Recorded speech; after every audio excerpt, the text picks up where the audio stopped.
Welcome to Shad's Guitar Show. Whether it's the gear or the players who made the gear famous, join me each week as we discuss all things guitar. Well, hey there everyone, and welcome into another episode of Shad's Guitar Show. Super glad you're joining me today. We're going to have a fun discussion about Gretsch guitars, specifically why they aren't more popular.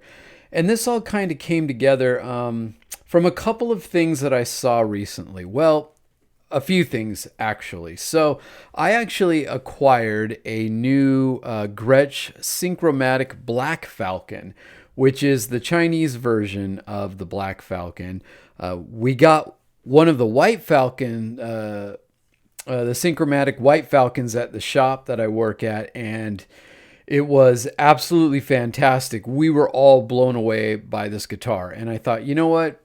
I think I want the black version of it, which I got, and it is really cool. Incredibly well made, sounds great, plays well, stays in tune, all the things you want at a really great price point.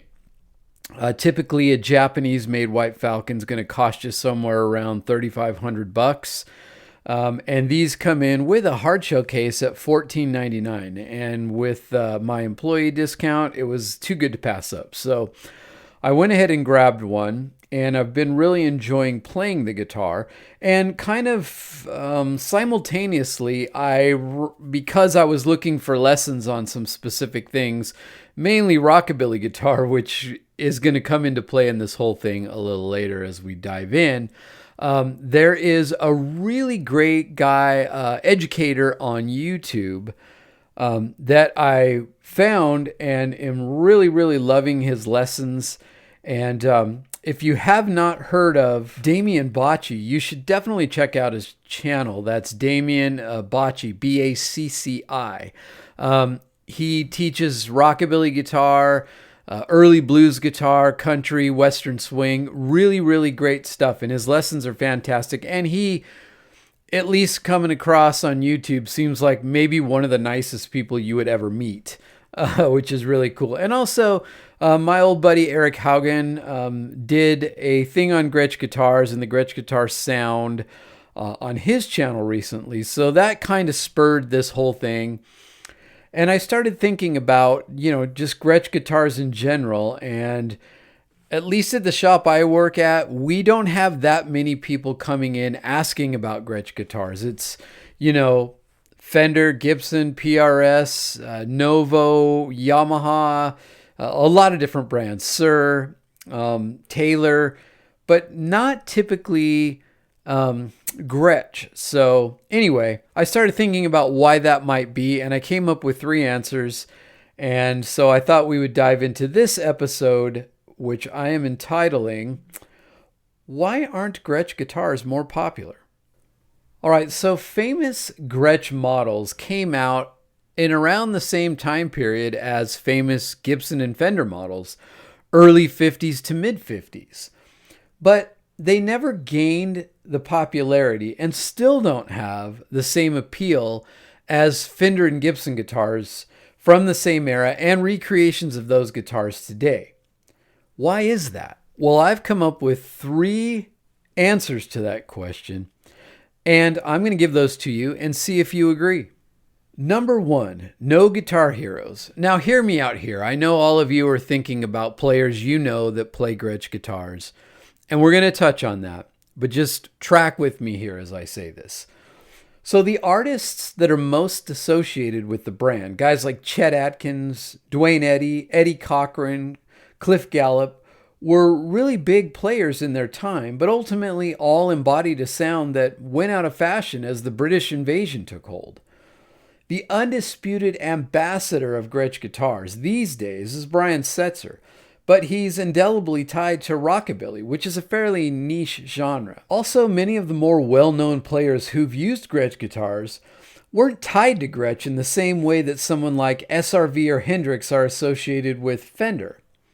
While a player like George Harrison was a huge influence on many young players, he played lots of brands: Fender, Rickenbacker, Gibson, Gretsch.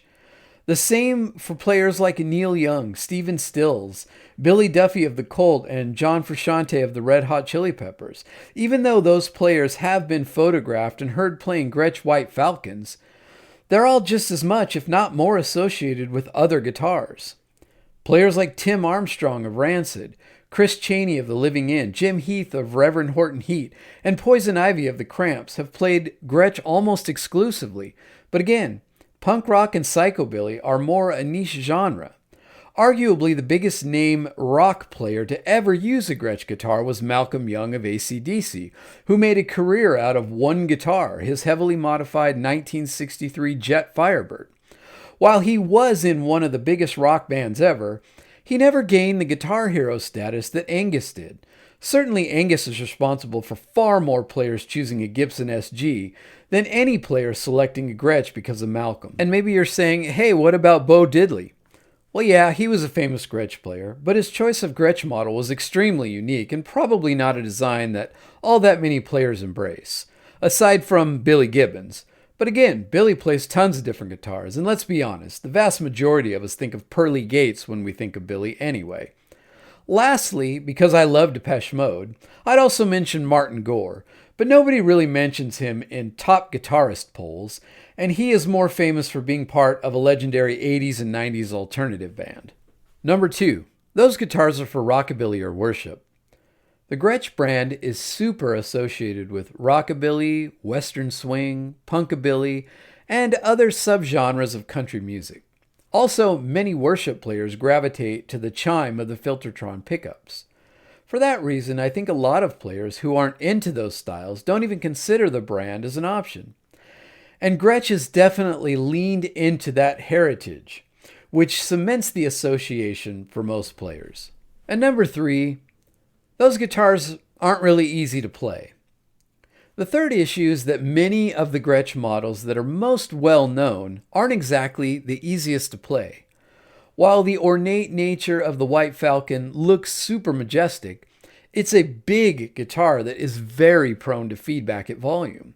The 6120 models, though a little smaller and thinner, suffer from the same issue. In fact, most of the hollow body models Gretsch is most well known for are fully hollow and have feedback issues.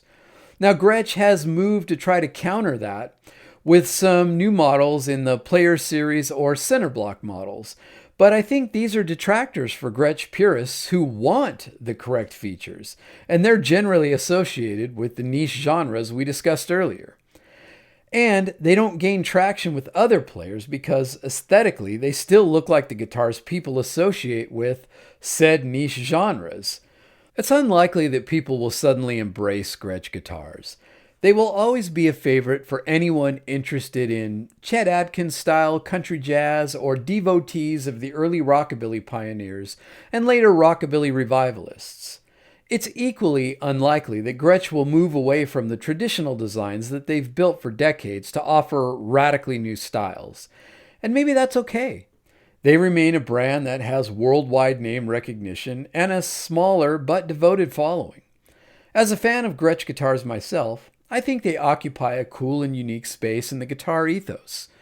They have a look and sound unique to them that few other guitars can boast, and I think everyone should at least try one, and going a step further, have one in their collection, because they really do represent something special. Also, I've linked to a Spotify playlist I made that I think has some great songs on it that really represent and capture that great Gretsch sound, as Gretsch would say.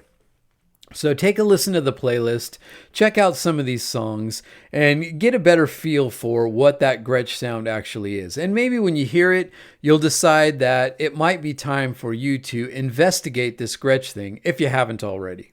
And as always, if you enjoyed this episode, please make sure and share it with a friend.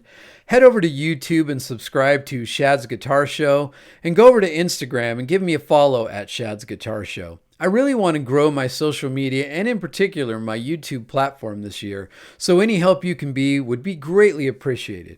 And also, wherever you're listening to this podcast, please leave me a rating, and I would love it if you would comment and let me know what some of your favorite Gretsch guitars are. Maybe some that you've tried, or maybe some that are on your list of guitars that you would love to try. I'd like to have some conversation around that. And never forget, the best guitarist is the one having the most fun.